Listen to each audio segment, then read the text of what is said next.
A batch of disaster relief supplies from Guangzhou in South China's Guangdong province was ready to be dispatched to tsunami-hit Tonga on Monday. The supplies by the China Pacific Island countries' reserve of emergency supplies include drinking water, canned meat, masks, gloves, tents, and walkie-talkies.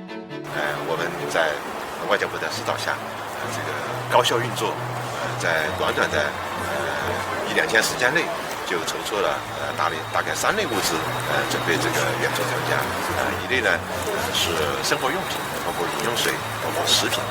第二类呢是防疫物资。第3类呢就是着眼于灾情以后复工复产，包括一些拖拉机等等一些这个生产用具、生产设备。